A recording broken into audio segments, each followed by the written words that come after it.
മന്ത്രിസഭാ രൂപീകരണ ചർച്ചകൾ സജീവമാകുന്നതിനിടെ മുസ്ലിം ലീഗ് എംഎൽഎക്ക് സ്വീകരണമൊരുക്കി ജമാഅത്തെ ഇസ്ലാമിയുടെ രാഷ്ട്രീയ സംഘടനയായ വെൽഫെയർ പാർട്ടി.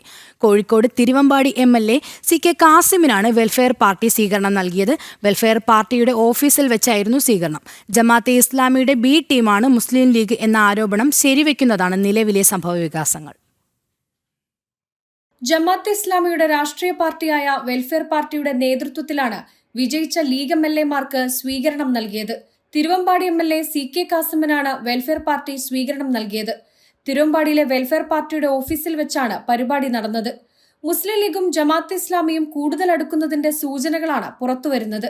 ജമാഅത്തെ ഇസ്ലാമി UDF-ന് പിന്തുണ പ്രഖ്യാപിച്ചതിന് പിന്നാലെയാണ് ലീഗുമായി കൂടുതൽ അടുക്കാനുള്ള ശ്രമം ജമാഅത്തെ ഇസ്ലാമി നടത്തുന്നത്. ജമാഅത്തെ ഇസ്ലാമിയുടെ രാഷ്ട്രീയ മുഖമാണ് വെൽഫെയർ പാർട്ടിയെന്നും മുസ്ലിം ലീഗ് ജമാഅത്തെ ഇസ്ലാമിയുടെ B ടീമാണെന്നുമുള്ള ആരോപണം ഇടതുമുന്നണിയും BJP-യും മുൻപ് ഉന്നയിച്ചിരുന്നു. ഇപ്പോഴത്തെ സ്വീകരണ പരിപാടി ആ ആരോപണങ്ങൾക്ക് കൂടുതൽ ശക്തി പകരുന്നതാണെന്നാണ് എതിരാളികളുടെ വിമർശനം. അതേസമയം ജനാധിപത്യ സൗഹൃദത്തിന്റെ ഭാഗമായാണ് പരിപാടി നടന്നതെന്നും അതിൽ അസ്വാഭാവികത ഒന്നുമില്ലെന്നുമാണ് മുസ്ലിം ലീഗ് അനുകൂല വൃത്തങ്ങൾ വിശദീകരിക്കുന്നത്. പുതിയ സർക്കാരിൽ ലീഗിന് ലഭിക്കാനിടയുള്ള മന്ത്രിസ്ഥാനം, രാഷ്ട്രീയ സ്വാധീനം എന്നിവ ചർച്ചയാകുന്നതിനിടെയാണ് വെൽഫെയർ പാർട്ടിയുടെ ഈ നീക്കം ശ്രദ്ധേയമാകുന്നത്. ജനം, കോഴിക്കോട്.